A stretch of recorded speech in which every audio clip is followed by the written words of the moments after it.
il ne faut pas trois conditions, il faut seulement deux. Il faut un sujet et un directeur thèse.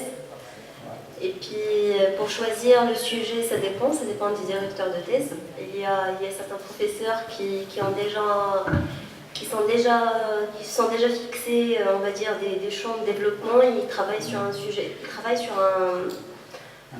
sur un domaine bien précis. Donc c'est eux qui proposent des sujets dans le domaine. Ils sont vraiment cadrés, ils veulent des sujets qui tombent exactement là où ils veulent arriver, quoi. Par contre, il y a d'autres profs qui sont libres, qui sont ouverts aux propositions, par exemple comme un encadrant qui a accepté le sujet de réhabilitation et qui a pensé que effectivement dans un sujet pareil, on peut arriver à quelque chose, c'est un sujet de développement, c'est un sujet nouveau. Donc voilà, ça dépend à quelle catégorie de directeur thèse on a affaire. Donc si c'est un prof qui est déjà fixé dans un champ bien précis, donc c'est lui qui propose le sujet. Sinon, c'est aux chercheurs de proposer le sujet et que son sujet soit accepté. Donc pour s'inscrire, il faut qu'avant que la fiche soit publiée à l'école, que le doctorant ait déjà trouvé le sujet et l'encadrant, avoir déjà signé l'accord d'engagement et par la suite soumettre le dossier dans la période d'inscription. Après, attendre une certaine période pour la validation par le CEDOC, le Centre des études doctorales, mais généralement, si le directeur thèse a déjà signé l'accord d'engagement, donc c'est déjà OK. Donc il faut juste attendre, c'est une modalité administrative pour par la suite afficher les noms des thésards avec les directeurs thèse. Et par la suite aller régler les frais d'inscription et s'inscrire officiellement. Donc ça c'est pour les modalités d'inscription. Puis pour trouver un encadrant, voilà, comme j'ai dit tout à l'heure, il faut aller sur place, chercher les professeurs, essayer de rentrer en contact avec eux. Et voilà. Convaincre oui. du sujet. Alors au niveau du financement, dans ce cas-là, s'il y a des déplacements, des essais à faire, de la bibliographie, c'est qui va financer? Je pense que personne. Au Maroc, à ma connaissance, il y a 2 bourses, pour parler de bourse de recherche. Donc il y a la bourse de recherche qu'on dit bourse standard.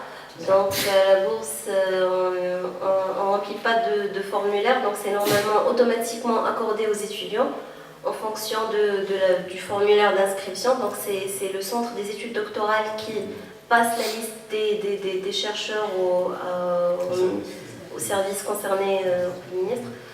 Et par la suite, c'est eux qui accordent. Je pense que l'année dernière, ça a été accordé à 80%. Moi, je n'étais pas concernée parce que j'avais déjà rempli dans la fiche que je travaille, donc c'est automatiquement éliminé. Et sinon, le deuxième type, ça c'est 1000 dirhams par mois, pour parler exactement.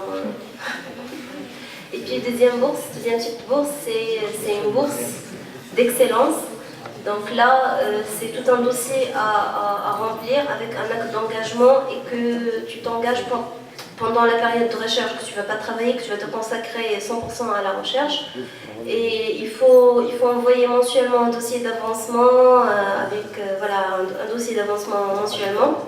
Et si tu abandonnes la thèse à n'importe quel moment, il faut rembourser toute la somme déjà déboursée. Et ça, c'est 3000 dirhams par mois. Donc, à ma connaissance, c'est, entre parenthèses, les seules 2 possibilités de financement au Maroc. Mais par contre, après, tu peux trouver un autre moyen de faire, on va dire, comme par exemple, aujourd'hui, moi, je finance mon doctorat moi-même, mais parce que je travaille en parallèle. Donc, pour moi, je finance pas. Donc, ça me dérange pas de me déplacer pour ma thèse, mais en même temps, donc ça me dérange pas. Mais en même temps, tu peux trouver d'autres pistes. Par exemple, la première année, moi j'ai travaillé avec l'association Casa Mémoire, comme je travaille sur le patrimoine de Casablanca, et eux, ils ont déjà capitalisé un savoir-faire. Donc j'ai eu accès à pas mal de ressources documentaires, d'informations, de réunions, d'échanges. Et donc tout ça, ça me facilitait la tâche. Et puis, oui. Donc, et après, il y a même d'autres laboratoires, par exemple l'EP2E, il peut t'accompagner pendant la recherche, à faire des essais, utiliser le matériel. Donc, après, il y a pas mal d'autres pistes, mais c'est pas très normalisé, c'est pas très clair, il n'y a pas une procédure à suivre. Il faut faire ça et ça, mais voilà, il faut chercher pour trouver. Merci.